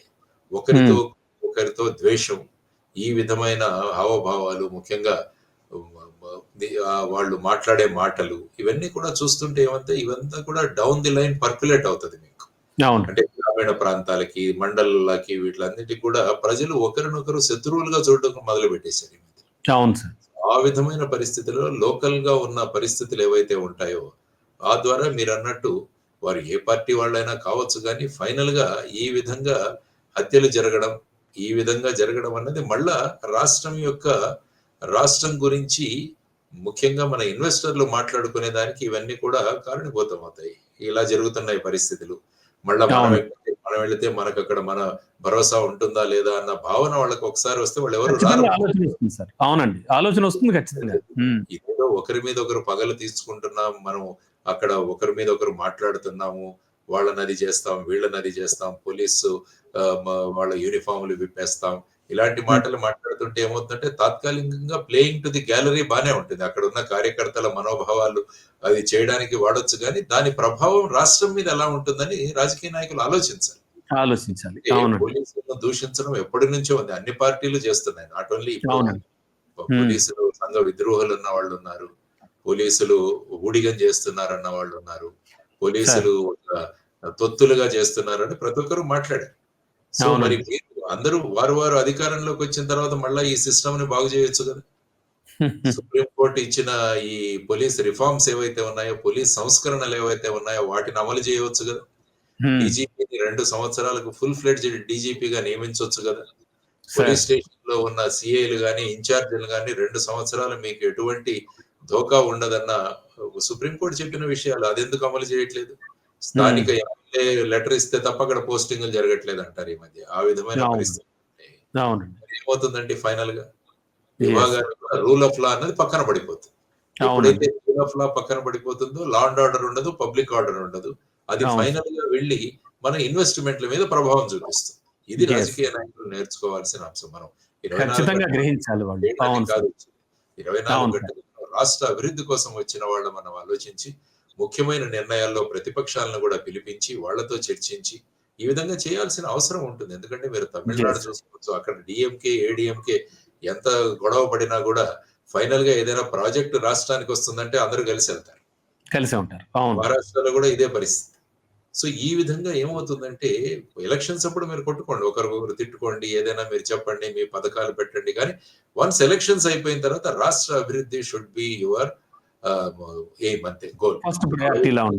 ప్రక్షాళన రావాలి, రాజకీయ ఆలోచనల్లో కూడా ప్రక్షాళన రావాలి. 24 గంటలు లేచి ఒకరినొకరు తిట్టుకోవడంతోనే సరిపోతుంది. దాన్ని మళ్ళా రిపీటెడ్ గా చూపించి మీడియా గాని, సోషల్ మీడియా గాని ప్రజలలో ఒక శత్రుత్వ భావనలు పెంచుతున్నారు. తరువాత ఒక ఆనందంగా ఉండే పరిస్థితులు కూడా లేవు. ఎప్పుడు కూడా అభద్రతా భావం. ఎప్పుడు కూడా ఎవరైనా మాట్లాడాలంటే చాలా మంది నేను చూస్తుంటారు, ఇటు చూసుకుంటారు, తర్వాత ఇటువైపు చూసుకుంటారు. అది యాక్చువల్ గా మీరు చూస్తే ఒక పుస్తకంలో రాశారు, ఎక్కడైతే ప్రజలు మాట్లాడబోయే ముందు కుడి ఎడమలు చూసుకుంటారో ఆ ప్రాంతంలో పరిస్థితులు సరిగా లేవు అన్నది మనం అంచనా వేయచ్చు. అంటే ఏపీలో పరిస్థితులు అలాగే ఉన్నాయండి ఇప్పుడు. అంటే అదే అంటున్నాను, నేను ఎక్కడ చూసినా నేను తిరుగుతుంటాను కదా చాలా చోట్ల, ఇదే పరిస్థితి. ఏదైనా ఇటు చూస్తారు, అటు చూస్తారు. అటువంటి పరిస్థితి మార్చాల్సిన వాళ్ళ ఫీలింగ్స్ చెప్పడం కూడా అటు ఇటు చూసి చెప్పడం. Sure sir. ముఖ్యంగా వాళ్ళ అధికారంలో ఉన్నప్పుడు వీళ్ళని, వీళ్ళ అధికారంలో ఉన్నప్పుడు వాళ్ళని, ఈ అరెస్ట్ల పర్వాలు కొనసాగుతూ ఉన్నాయి. అంటే అంతకుముందు వల్లభనేని వంశీ గారి దగ్గర నుంచి చూస్తే కనుక ఈ అరెస్ట్ల పర్వం నిన్న మొన్నటి మాజీ మంత్రి విడదల రజని గారు మరిదిని అరెస్ట్ చేసే వరకు కూడా వెళ్ళాయి. అండ్ ఒక అడుగు ముందు కేసు సోషల్ మీడియా కూడా ఎక్కుస్తోంది, జగన్ గారిని మళ్ళీ అరెస్ట్ చేస్తారు, ఖచ్చితంగా అరెస్ట్ అవుతారు అని. ఎందుకంటే అది కూడా లిక్కర్ స్కామ్ కి సంబంధించి తాడేపల్లి ప్యాలెస్ లో కట్ల డబ్బులు ఉన్నాయని ఇలా రకరకాలుగా వినబడుతూ ఉన్నాయి. అంటే ఇప్పుడున్న కండిషన్ లో లిక్కర్ స్కామ్ సంబంధించి ఆల్రెడీ విజయసాయి రెడ్డి గారు పలు దఫాలుగా వెళ్ళి హాజరై వారికి కొన్ని వివరం చెప్పడం జరిగి వస్తుంది, అంటే విచారణకు హాజరై వస్తున్నారు. ఈ నేపథ్యంలో జగన్ గారు అరెస్ట్ అనేది మళ్ళీ తప్పదనుకోవచ్చు అంటారా? ఏమనిపిస్తోంది సార్, ఈ వాళ్ళు ఉన్నప్పుడు వీళ్ళని, వీళ్ళు ఉన్నప్పుడు వాళ్ళని? అంటే ఈ అరెస్ట్ పర్వాలు అదే అంటున్నాను నేను, ఎప్పుడు కూడా ఒక శత్రువులుగా మనం భావించినప్పుడు అవుతుంది. అప్పుడు చూసుకుంటే కూడా అచ్చెన్నాయుడు గారిని, నలంద కిషోర్ గారిని, ఇలా రకరకాలని తిప్పి వాళ్ళని అరెస్ట్ చేసిన సందర్భాలు చాలా చూసాం. తర్వాత ఇక్కడ కూడా వచ్చిన తర్వాత ఇప్పుడు రెడ్ బుక్ అని చెప్పేసి అందులో అదొక వేరే నడుస్తుంది రాష్ట్రంలో.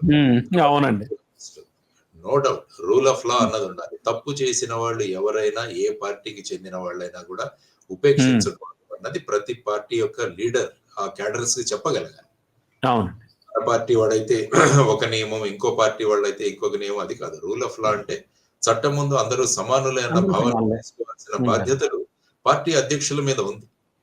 వారు ఇన్స్ట్రక్షన్స్ ఇవ్వగలిగితే ఇటువంటివి జరగవు. సో మీరు అంటున్నట్టు ఇప్పుడు జరుగుతున్న ఇన్వెస్టిగేషన్ లో ఎవిడెన్స్ వీటన్నిటి ప్రకారం చర్యలు తీసుకోవడానికి పోలీసుకు అధికారాలు ఉన్నాయి. There is no doubt about it. So దాని తర్వాత వాళ్ళు చేసే ప్రతి అరెస్ట్ కూడా రేపు కోర్టులో జస్టిఫై చేసుకోగలగాలి. కేసులు కానీ రేపు లేకుంటే కోర్టులో కూడా జస్టిఫై చేసుకోగలగాలి. దానికి కావాల్సిన ఎవిడెన్స్లు, సాక్ష్యాలు ఇవన్నీ కూడా కోర్టు ముందు ప్రొడ్యూస్ చేయాలి. మనమేమో రాజకీయాల్లో లేవు, మనం ప్రజాస్వామ్యంలో ఉన్నాం. కాబట్టి ప్రజాస్వామ్యంలో యంత్రాంగం చేసే ప్రతి పనికి కూడా ఒక నియమావళి ఉంటుంది. ఆ నియమావళి ప్రకారం వెళ్లాల్సిన అవసరం కూడా ఉంటుంది. అందుకనే అన్న పోలీసు సంస్కరణ కానీ, సివిల్ సంస్కరణలు కానీ ఏవైతే సుప్రీంకోర్టు చెప్పిందో వాటిని అమలు చేయాలి. కానీ ఏంటంటే మనం ప్రతిపక్షంలో ఉన్నప్పుడు ఒక రకంగా మాట్లాడతాం, అధికారంలో వచ్చాక ఇంకో రకంగా మాట్లాడతాం. కాబట్టి your opinion depends on where you SIT, whether you SIT in ruling party or whether you SIT in opposition. So ఈ విధమైనవి కాకుండా దానివల్ల ఏంటంటే రాష్ట్రానికి ప్రమాదం. ఇవన్నీ కూడా ఒక మెచ్యూరిటీ రావాలి. పొలిటికల్ మెచ్యూరిటీ రావాలి. రావాలి. ఇంకా కూడా మనం యెస్. ఆ విధమైన పెట్టి పాలిటిక్స్ లోనే ఉండిపోతే ఏమవుతుందంటే మెచ్యూరిటీ రాదు. దానివల్ల యెస్. ఈ క్యాడర్స్ ఎవరైతే శ్రేణులు ఎవరైతే ఉంటారో వారు ఒకరినొకరు శత్రువులుగా చూసుకోవడం అన్నది. మామూలుగా పై అవును. లెవెల్‌లో అందరూ సాయంత్రం అయ్యేసరికి అందరూ కలుస్తుంటారు గానీ కింది లెవెల్‌లో అవును. ఆ అవును సార్. భావాలు కింది లెవెల్‌లో ఆ శత్రుత్వం అన్నది కొనసాగుతూనే ఉంటది. సో అవి సార్. రాకుండా కాపాడుకోవాల్సిన బాధ్యత ప్రభుత్వాల మీద ఉంది. కాబట్టి సార్. ఇన్వెస్టిగేషన్ ఇప్పుడు అంటే పొలిటికల్ పార్టీ లీడర్స్ చిన్న చితకా నాయకులు అరెస్ట్ అవ్వడం వేరు. సరే అధినేతలు ఒకళ్ళనొకళ్ళు అరెస్ట్ చేసుకోవడం వేరు. ఇది పక్కన పెడితే కనుక ఈ హైరార్కీ అంటే గతంలో పనిచేసినటువంటి పోలీస్ అధికారులని అంటే జస్ట్ సీతారామాంజనేయులు గారిని అరెస్ట్ చేయడం కానీ, అంటే ఇలాంటివి కూడా జరుగుతున్నాయి. అంటే దీన్నెలా చూడాలి సార్? హైరార్కీకి సంబంధించి అరెస్ట్‌లు కూడా ఈ స్థాయిలో జరుగుతూ ఉంటే గనక ఎలా అర్థం చేసుకోవాలి దీన్ని? అంటే ఏంటంటే అదే అంటున్నాను. మెచ్యూరిటీ ఆఫ్ లీడర్‌షిప్ తర్వాత వచ్చేసి రూల్ ఆఫ్ లాకి మీరు చేయాలంటే, అప్పుడు గతంలో చూసుకున్న ఏబీ వెంకటేశ్వరరావు గారి మీద అక్కడ కూడా చర్యలు అవును. తీసుకుంటున్నాయి.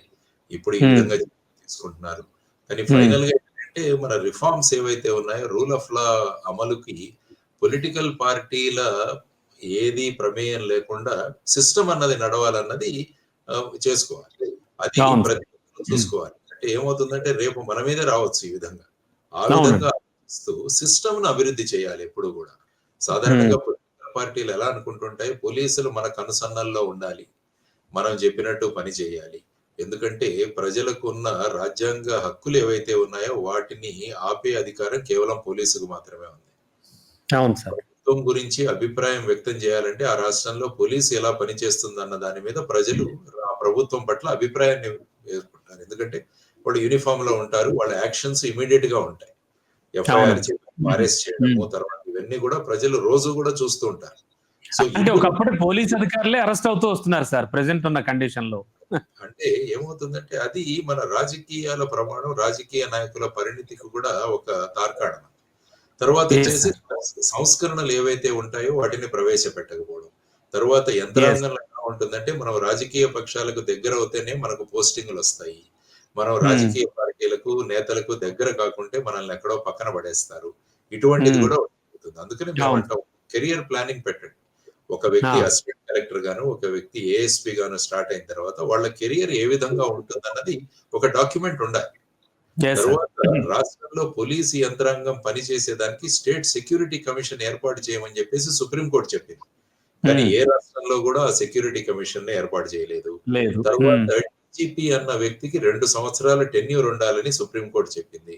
కానీ సార్. ఇప్పుడు ఎక్కడ చూసినా కూడా ఫుల్ అడిషనల్ చార్జ్ డీజీపీలు, అడిషనల్ చార్జ్ డీజీపీలు ఈ విధంగా అపాయింట్‌మెంట్ చేస్తున్నారు తప్ప full fledged HOPF head of police ఫోర్స్‌ని 2 సంవత్సరాలుగా ఏ రాష్ట్రం ఇస్తుందో చూపించండి నాకు. హ్మ్. దానివల్ల ఎక్కడ అమలు ఏమవుతుందంటే, అవును. రేపు నేను ఉంటానో లేదో అన్నది నాకు తెలీదు. అవును.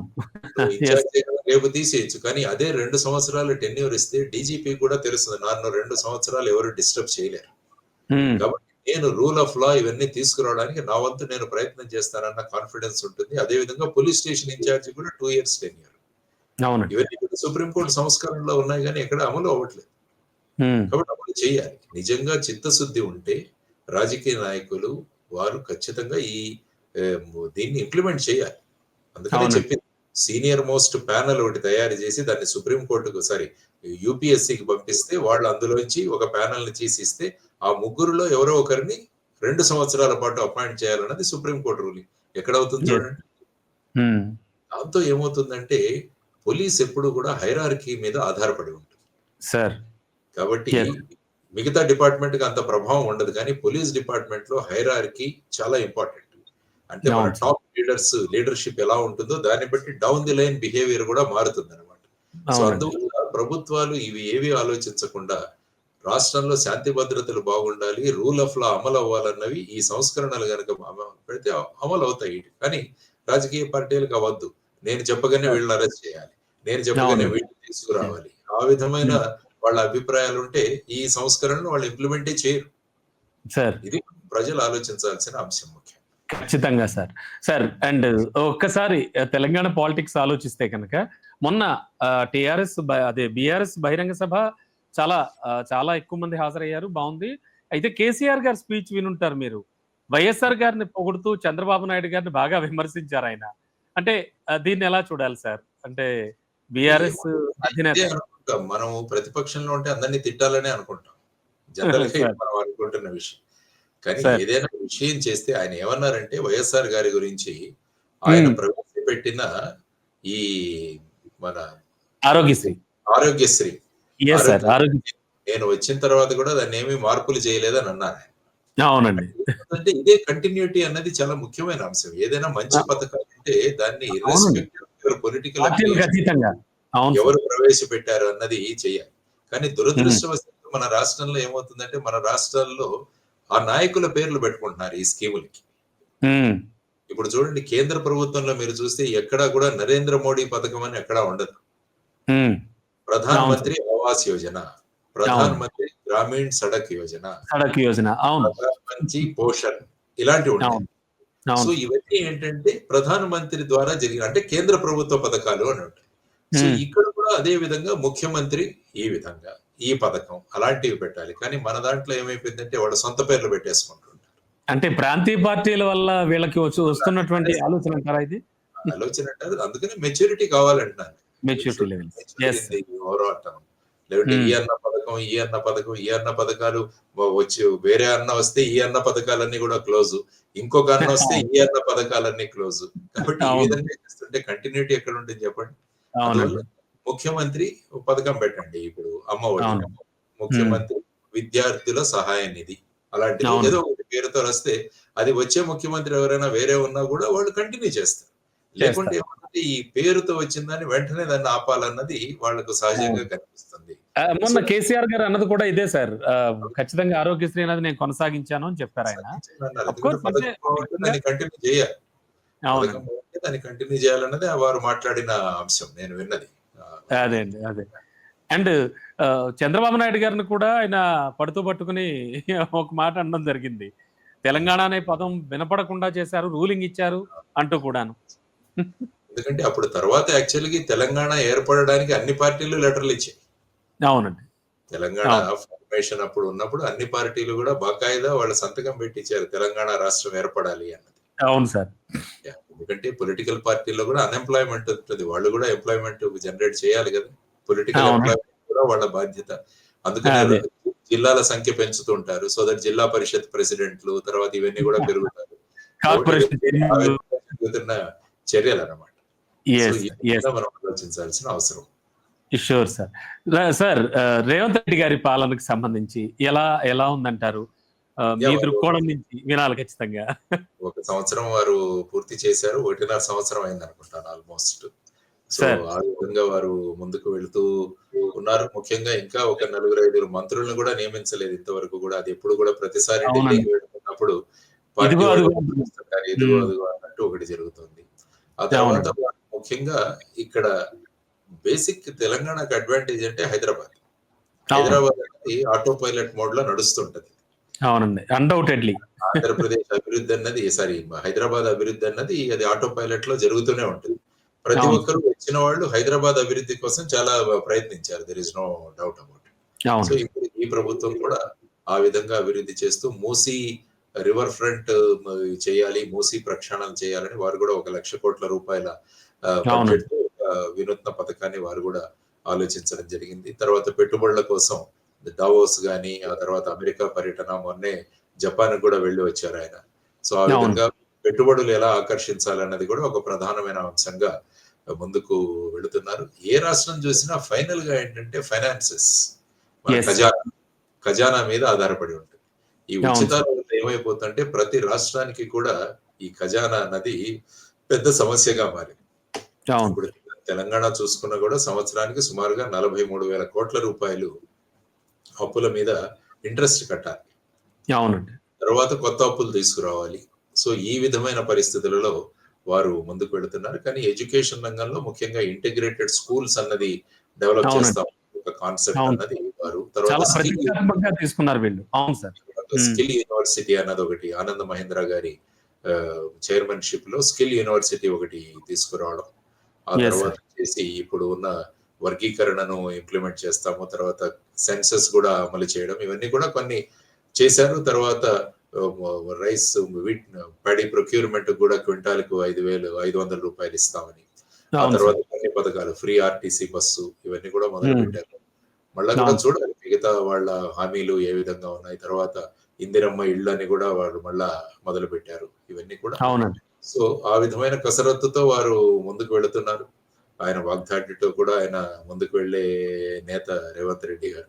సో ఆ అవునండి. విధంగా రాష్ట్రాన్ని ముందుకు తీసుకెళ్తున్నారు చూడాలి. అందులో కూడా ఆహ్, నిష్ణాతులు ఉన్నారు. అక్కడ పెద్ద పెద్ద రాజకీయ అనుభవం కలిగిన లీడర్స్ కూడా మంత్రులుగా ఉన్నారు. సో వారందరూ కూడా ఇంతకుముందు భూభారతి అనే కొత్త యాప్‌ని తీసుకొచ్చి మళ్ళా అవును ఈ సార్. అవును. అన్ని తీసుకొస్తామని, తర్వాత యెస్. ఇంతకుముందు ఏవైనా జరిగిన విషయాల్లో ఎంక్వైరీలు ఇవన్నీ కూడా జరుగుతున్నాయి. So yes. Let us thing is going on. Revanth Reddy గారు నడుపుతున్నారు ప్రభుత్వాన్ని. ఆయన పెట్టుబడులు వీట్ల ముఖ్యంగా తీసుకురావాలన్న ఉద్దేశ్యంతో వారు కూడా ముందుకు వెళ్తున్నారు. అవును సార్. అవును sir. Definitely sir. And sir one more thing అంటే బ్యాక్ టు ఆహ్, ఏపీ హ్మ్. అమరావతికి సంబంధించి భూసేకరణ మళ్ళీ చేస్తా ఉంటున్నారు. ఉన్న భూములనే మీరు ఇంకా డెవలప్ చేయలేదు అనేటువంటి వాదన కూడా వినబడుతోంది. దీనికి సంబంధించి రైతుల దగ్గర నుంచి కూడా కొంత అంటే కొంత ప్లస్‌గా చెప్తున్నారు. కొంత మైనస్‌గా చెప్తున్నారు. అంటే ఇప్పుడున్నటువంటి కండిషన్‌లో ఉన్న వాటిని డెవలప్ చేసి ఆ తర్వాత మళ్ళీ ప్రొక్యూర్ చేస్తే బెటర్ కదా! అనేటువంటి వాదన కూడా వినబడుతోంది. అసలు అమరావతికి సంబంధించి ఓవరాల్‌గా మీ వ్యూ ఏంటి సార్? అమరావతి అన్నది రాజధాని అన్నది మనం ఏపీ రీఆర్గనైజేషన్ యాక్ట్ ద్వారా మనకొచ్చిన కొత్త రాజధాని కావాలన్నది ఒక కాన్సెప్ట్. యెస్ ఆ సార్. తర్వాత అమరావతి అన్నది రాజధాని కావాలి అని చెప్పేసి మన శాసనసభలో ఒక నిర్ణయం తీసుకోవడం జరిగింది. రిజల్యూషన్ కూడా పాస్ చేయడం జరిగింది. అవును సార్. కేంద్ర ప్రభుత్వం కూడా ఆమోదించింది. ప్రధానమంత్రి వచ్చారు, శంకుస్థాపన చేశారు. ఆ తర్వాత పనులు మొదలయ్యాయి. ఆ తర్వాత మళ్ళా కేంద్రము, రాష్ట్రం మధ్య అభిప్రాయాలతో మళ్ళా విడిపోవడం జరిగింది. ఆ తర్వాత 2019లో కొత్త ప్రభుత్వం వచ్చింది. వైఎస్ఆర్‌సీపీ నాయకుల్లో జగన్మోహన్ రెడ్డి గారి అవును సార్. నాయకత్వం. ఆయన కొత్త కాన్సెప్ట్ ఈ వ వ డిస్ట్రిబ్యూటెడ్ డెవలప్‌మెంట్ అని చెప్పేసి 3 రాజధానుల కాన్సెప్ట్ వారు తీసుకురావడం జరిగింది. సో, హ్మ్. ఆ తర్వాత మళ్ళా అమరావతి పక్కనకు పడిపోయింది. దాంతో ఇక్కడ భూములిచ్చిన రైతులన్నీ కూడా మళ్ళా వాళ్ళు నిరాహార దీక్షలు, సమ్మెలు, పాదయాత్రలు చేసి మళ్ళా వాళ్ళు ముందుకు రావడం జరిగింది. తర్వాత 3 రాజధానుల బిల్లు కూడా విత్‌డ్రా చేసుకోవడం జరిగింది. తర్వాత హైకోర్ట్ కూడా ఇక్కడే రాజధాని ఉండాలని చెప్పడం జరిగింది. దాని మీద మళ్ళా అప్పటి ప్రభుత్వం సుప్రీం కోర్ట్‌కి వెళ్ళడం జరిగింది. సో, ఈ విధమైన పరిస్థితుల్లో మళ్ళా ప్రభుత్వం మారింది. ఇప్పుడు 2020 అవునండి. సో, ఇప్పుడు మళ్ళా అమరావతిని మళ్ళా ముందుకు తీసుకెళ్ళాలి. ఇంత భూమి సరిపోదు. 33,000 ప్లస్ అక్కడున్న 19,000 ప్రభుత్వ భూమి మొత్తం 52,000 ఎకరాలు. ఆ తర్వాత ఇంకొక 35,000-40,000 ఎకరాలు కావాలి. అంటే ఫుల్ ఫ్లెడ్జ్డ్‌గా డెవలప్‌మెంట్. ఒక ఇంటర్నేషనల్ ఎయిర్‌పోర్ట్ ఇవన్నీ రింగ్ రోడ్లు ఇవన్నీ డెవలప్ చేయాలంటే కావాలన్నది ప్రస్తుతం ఉన్న కాన్సెప్ట్. సో, ముఖ్యంగా ఇందులో అంతకు ముందు కాన్సెప్ట్‌లో నవనగరాలను అభివృద్ధి చేయాలన్నది ప్రధానమైన ఉద్దేశ్యం. అందులో సుమారుగా ఒక 7,000 మందికి ఉపాధి కల్పించాలన్నది కూడా మొదటి డ్రాఫ్ట్‌లో వాళ్ళిచ్చిన ఒక అభిప్రాయం. ఆ అవును తర్వాత సార్. ఏంటంటే మళ్ళా ఒక 35,000-40,000 ఎకరాలు ల్యాండ్ పూలింగ్ చేయడం. కానీ బేసిక్‌గా ఏంటంటే మళ్ళా ఇది ఒక రియల్ ఎస్టేట్ ప్రాజెక్ట్ కాదు. ఇది ఎప్పుడు కూడా ఒక క్యాపిటల్ ఫర్ ది స్టేట్ అన్నది మనం ఆలోచించుకోవాలి. భూముల యెస్ విలువ సార్. పెరుగుతాయి, భూములను అమ్ముతాము. ఈ విధంగా మాట్లాడుతున్నారు కానీ ఫైనల్‌గా అమరావతి అన్నది ఎకనామిక్ యాక్టివిటీని ఎలా డ్రైవ్ చేస్తుందా అన్నది చూడాలి. పెట్టుబడి చూడాలి. ఎంతమందొస్తారు? పెట్టుబడులు పెట్టేవాళ్ళు ఏ విధంగా మీరు ఆకర్షిస్తున్నారు? మీ హ్మ్. వేరేమైనా ప్రత్యేక రాయితీలు మీరిస్తున్నారా? ఏ విధంగా గుజరాత్‌లో గిఫ్ట్ సిటీకి ఏ విధమైన రాయితీలొచ్చాయో, మరి కేంద్ర ప్రభుత్వం నుంచి ఆ రాయితీలు మనం అమరావతిలో గూడా ఇవ్వచ్చు కదా! తర్వాత యెస్ సార్. విభజన హామీలు ఏవైతే ఉన్నాయో, ప్రత్యేక హోదా ఏదైతే ఉందో, వాటిలో ఉన్న హామీలను మళ్ళా మనం తీసుకురావచ్చు కదా అమరావతికి. సో ఇవన్నీ కూడా ఆలోచించాల్సిన అంశాలు. ఎందుకంటే ఎవరు వస్తారు ఇన్వెస్ట్‌మెంట్ చేయడానికి? ఎవరు వస్తారు అమరావతిలో ఉండడానికి అన్న దాని గురించి మనం ఆలోచన చేయాలి. ఇందులో హ్మ్. ముఖ్యంగా కేంద్ర ప్రభుత్వ సంస్థలకు చాలా భూమి అలాట్ చేయడం జరిగింది లాస్ట్ టైమ్. కాబట్టి అవును సార్. కేంద్ర ప్రభుత్వం వారు ఆ కార్యాలయాలు కట్టుకుంటే అందులో పనిచేసేవాళ్ళు వీళ్ళందరూ వస్తారు. ఆ తర్వాత మనము సెక్రటరియట్ నిర్మిస్తున్నాము. తర్వాత వచ్చేసి ఆహ్, హైకోర్టు నిర్మిస్తున్నారు. తర్వాత వచ్చేసి అసెంబ్లీ కూడా నిర్మాణాలు జరుగుతున్నాయి. సో, ఈ 3 బిల్డింగులు నిర్మిస్తే వీట్లను చూడడానికి పర్యాటకులొస్తారు గానీ, అక్కడ ఉండడానికి ఎవరుంటారన్నది మనం మెయిన్‌గా ఆలోచించాలి. ఆలోచించాలి. అవును. ఇప్పుడు ఫర్ ఎగ్జాంపుల్ హైదరాబాద్ తీసుకుంటే ఇక్కడ ఐటీ బ్రహ్మాండమైన సెక్టర్. కాబట్టి అవునండి. హైదరాబాద్‌కు ఐటీలో ఎప్పుడెప్పుడు వద్దామా అని అటువైపు ఇన్వెస్ట్‌మెంట్‌లు తర్వాత పనిచేసేవాళ్ళు గూడా వస్తారు. దానివల్ల హైదరాబాద్ నలుమూలల ఎకానమీ నుంచి. అవును ఇంప్రూవ్ సార్. అవుతుంది. అదే విధంగా ఫార్మా ఇండస్ట్రీ ఇక్కడ విపరీతంగా డెవలప్ అయింది ఫార్మా. ఆ అవునండి. తర్వాత వచ్చేసి ఇక్కడ హాస్పిటల్స్ కావచ్చు, మిగతా సెంట్రల్ గవర్నమెంట్ ఇన్‌స్టిట్యూషన్స్ కావచ్చు, ఎడ్యుకేషనల్ ఇన్‌స్టిట్యూషన్స్ కావచ్చు. వీటన్నిటి వల్ల ఏంటంటే ప్రజలు వచ్చి ఇక్కడ ఉంటున్నారు. సో ఆ విధంగా అమరావతిలో ఉండడానికి ఏ విధమైన ఎకనామిక్ ఫ్యాక్టర్స్ డ్రైవ్ చేస్తాయి అన్నది కూడా స్పష్టంగా తీసుకురావాల్సిన అంశం. ఎందుకంటే ఎస్ సార్. 1,00,000 ఎకరాల ఎస్ దాకా సార్. అంటే వెళ్ళిన ఇప్పుడు తర్వాత మళ్ళీ మళ్ళీ మరోసారి ల్యాండ్ ఎక్వైర్మెంట్ కానీ అంటే ల్యాండ్ మళ్ళీ కావాలి అనేది దాని మీద చర్చ నడుస్తోంది సార్. ఇది అంటే ఫస్ట్‌ది డెవలప్ చేయకుండా ఇది ఎంతవరకు అవసరం అనేది ఒక ప్రశ్న. యాక్చువల్‌గా మొదట్లో ఏముందంటే ఒక 1,500 ఎకరాలతోనే సరిపోతుంది. దాని తర్వాత నెమ్మది నెమ్మదిగా డెవలప్ చేసుకోవాలన్న కాన్సెప్ట్ వచ్చింది. అవును సార్. అప్పుడు హూజ్ క్యాపిటల్ ఈజ్ అమరావతి అన్నది కూడా పుస్తకాలు కూడా వచ్చాయి దాని మీద. దాని మీద చర్చ కూడా జరిగింది. అవును సార్. అమరావతి ఎవరి రాజధాని అన్నది కూడా చర్చలు చేశారు. కొంతమంది ఇది ఒక సామాజిక వర్గానికి చెందిందని రకరకాల అవును. విమర్శలు వచ్చాయి. తర్వాత 3 పంటలు పండించే భూములు ఇక్కడ ఈ విధంగా కన్‌స్ట్రక్షన్‌కి ఉపయోగపడుతున్నాయి. తర్వాత ఈ అవును. ప్రాంతంలో వరదలొచ్చే ప్రమాదం ఉందని, తర్వాత ఈ రకరకాలుగా గ్రీన్ ట్రిబ్యునల్ కూడా అప్పుడు అగెయిన్స్ట్‌గా మళ్ళా హైకోర్ట్ వాళ్ళు దానికి క్లియరెన్స్ ఇచ్చారు. ఇవన్నీ కూడా చర్చలు జరిగాయి. ఆ తర్వాత అవునండి. నేను అంటున్నది ఏంటంటే ఫైనల్‌గా ఒక ప్రాంతము బిల్డింగులు కట్టినంత మాత్రాన ఆ ప్రాంతం అభివృద్ధి ఆ ప్రాంతంలో ఎకనామిక్ యాక్టివిటీ ఉండాలి. అవునండి. ఆర్థిక ప్రచోదనం అంటే it should be economic driving forces అక్కడ క్రియేట్ చేయాలి. సో ఎస్ ఆ సార్. విధంగా మనం ఎలా తీసుకొస్తున్నాం అన్న దాని మీద అట్‌లీస్ట్ ఓకే. చంద్రబాబు గారు అనుభవజ్ఞులు. వారు అనుభవం ఉంది. ఆ అనుభవంతో ముందుకు వెళతారు అని ప్రజలంతా కూడా అందరూ అనుకుంటున్నారు. కాబట్టి దానితో పాటు ప్రతి స్టెప్‌ను కూడా ప్రజలకు కన్విన్సింగ్‌గా మనం వెళ్ళగలగాలి. ఎందుకంటే వెళ్ళాలి. వైపు అవును సార్. ఉత్తరాంధ్ర ఉంది. ఇంకొక వైపు రాయలసీమ ఉంది. ఈ 2 హ్మ్. కూడా అభివృద్ధికి నోచుకోలేదు. కాబట్టి వీరందరూ కూడా కేవలం అమరావతి అభివృద్ధి చెందితే మా పరిస్థితి ఏంటన్నది కూడా జరుగుతుంది. కాబట్టి ఖచ్చితంగా క్వెషన్ రైజ్ అవుతుందండి. అవును. కేవలం అమరావతి కాకుండా ఈ 2 ప్రాంతాల అభివృద్ధికి కూడా విశేషంగా మనం ఏదైనా తీసుకురావాలి స్కీమ్స్. అవును. సో అవును ఇప్పుడు సార్. ఎలాగో కూడా కేంద్రంతో పాటు రాష్ట్ర ప్రభుత్వం మీద, తెలుగుదేశం పార్టీ మీద కేంద్రం ఆధారపడి ఉంది కాబట్టి, సో దాన్ని మనం అడ్వాంటేజ్‌గా తీసుకొని ఈ 2 ప్రాంతాల అభివృద్ధికి కూడా మనం ప్రయత్నించాలి. అటు అవును సార్. వంశధార, నాగావళి, ఆ తర్వాత ఆ ప్రాంతాల్లో అభివృద్ధి కావచ్చు. ఇటు అవును సార్. రాయలసీమలో మినరల్స్ ఇవన్నీ కూడా ఖనిజాలు విపరీతంగా దొరుకుతాయి. హార్టికల్చర్ బావుంది. వాటిలను ఒక హబ్ లాగా తయారు చేయవచ్చు. తర్వాత కోస్టల్ ఆంధ్ర ఏదైతే ఉందో దాన్ని ప్యాడీ హబ్‌గా తయారు చేయొచ్చు. ఆక్వా హబ్‌గా తయారు చేయొచ్చు మనం. ఇలా అవునండి. తమిళనాడు మోడల్ ఏదైతే ఉందో ఆ మోడల్ అలాంగ్ విత్ అమరావతి ఈ మోడల్‌ని కూడా మనం డెవలప్ చేసుకుంటూ వస్తే ఏమవుతుందంటే రాష్ట్రంలో ఉన్న అన్ని జిల్లాలు అభివృద్ధి చెందుతున్నాయన్న ఒక భావన తీసుకురావడం చాలా ముఖ్యం మనకి. అవును సార్. ఎందుకంటే అసలు హైదరాబాద్ బైఫర్కేషనే బేసిక్‌గా హైదరాబాద్ ఒక్కటే అభివృద్ధి చెందిందన్న దీని మీద కూడా జరిగింది మనకి యాక్చువల్లీ. అవునండి. మిగతా ప్రాంతాలంతా కూడా నిర్లక్ష్యమయ్యాయని చెప్పేసి ఒక ధోరణి కూడా అప్పుడు ఉండింది. కాబట్టి అదే ఇక్కడ రిపీట్ అవ్వకుండా మళ్ళా ఈ రైతులు ఎవరైతే భూములు ఇచ్చారో వాళ్ళందరికీ కూడా ఇళ్ల స్థలాలు, తర్వాత వచ్చేసి కమర్షియల్ ప్లాట్లు ఏవైతే ఇస్తామన్నారో వారికి మళ్ళా దానికి అంత ధర కూడా పలకాలి. అది చాలా ఇంపార్టెంట్. అవునండి. ఆ టైంలో మీకు ఇంత ధర పలుకుతుంది కాబట్టి మీకు ఇంత లాభం వస్తుందని చెప్పేసి అప్పుడు ఇవ్వడం జరిగింది కాబట్టి ఆ ధర పలికే విధంగా కూడా ఆ భూమి యొక్క అప్రిసియేషన్ చేయడం కూడా ప్రభుత్వం బాధ్యతే. సో దానికోసం మీరు ఎకనామిక్ యాక్టివిటీ ఇక్కడ పుష్కలంగా తీసుకురావాలన్నది that is how I look at it. Amaravati గురించి మీరు మాట్లాడితే. Yes sir. Yes sir. Definitely sir. Sir last but not least thank you మీరు అసలు చాలా ఓపికగా చాలా చక్కగా ప్రతి విషయం చెప్తూ వస్తున్నారు. సార్ జై భారత్ పార్టీకి సంబంధించి కార్యకలాపాలు ఎలా నడుస్తున్నాయి? ఇంకా ఏ టైప్ ఆఫ్‌లో విస్తరించబోతున్నారు? ఏం చేయబోతున్నారు? జై భారత్ నేషనల్ పార్టీ గురించి మేము అనుకున్నది ఏంటంటే ప్రస్తుత ప్రభుత్వానికి ఒక సంవత్సర కాలం వారు ఏ విధమైన విధానాలు వీటన్నిటిని కూడా మనం అబ్జర్వ్ చేస్తుందాం. ఆ సార్. తర్వాత మనం పరిశీలిస్తుందాము. ఆ తర్వాత ఎందుకంటే ప్రభుత్వాలకు కూడా సమయం ఇవ్వాలి. లేకపోతే ఇవ్వాలండి. మొదటి అవును. రోజు నుంచి విమర్శలు చేసుకుంటూ ఉంటే మళ్ళా ఏమవుతుందంటే రాష్ట్రంలో పెట్టుబడుల మీద ప్రభావం చూపిస్తుంది. అవునండి. అవును. ఎక్కడెక్కడ సలహాలు ఇవ్వాలో, ఎక్కడెక్కడ వారికి మనం సందేశాలు పంపించాలో అవి చేస్తూనే ఉన్నాం. ఆ యెస్ తర్వాత సార్. భారత్ నేషనల్ పార్టీ ఒక ప్రజా వాయిస్ కావాలన్నది మా యొక్క అభిప్రాయం. ఎప్పుడు యెస్ కూడా సార్. ప్రజా సమస్యలను మనం ప్రభుత్వం దగ్గరికి తీసుకురావాలి. సో ప్రజల యొక్క సమస్యలకు, ప్రజల యొక్క గొంతు ఎక్కడైనా వినపడాలన్నదే జై భారత్ నేషనల్ పార్టీ యొక్క ప్రధానమైన ఉద్దేశ్యం.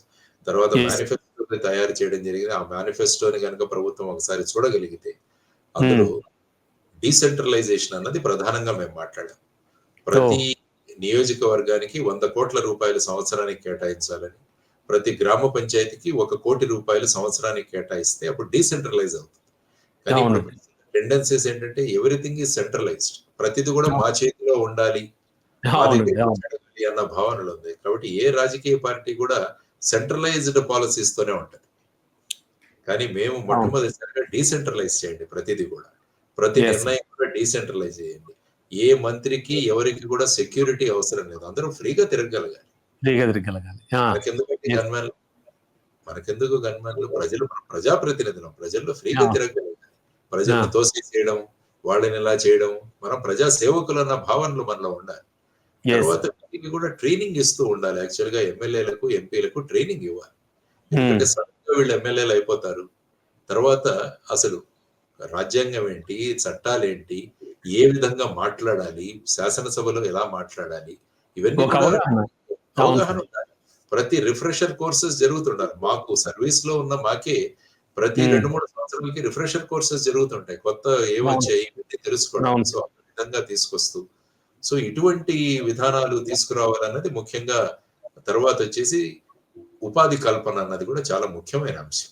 ఉపాధి కల్పనలో చాలా ముఖ్యమైన అంశం. కాబట్టి వీటన్నిటిని కూడా ట్రాక్ చేసుకుంటూ ఒక సంవత్సర కాలం తర్వాత ప్రభుత్వానికి ఇష్యూస్ ప్రభుత్వం దగ్గరికి మేము తీసుకెళ్తాం. డెఫినెట్ గా దేర్ ఇస్ నో డౌట్. ప్రస్తుతానికైతే అబ్జర్వ్ చేస్తున్నారు. జై భారత్ పార్టీ అబ్జర్వ్ చేస్తోంది. Definitely sir. Definitely sir. Thank you sir. Thank you so much అండి. మీ విలువైన సమయాన్ని నాకు ఇచ్చి మాతో ఇంటర్వ్యూలో పాల్గొన్నందుకు. Thank you sir. రైట్ అండి. నమస్కారం. All the best.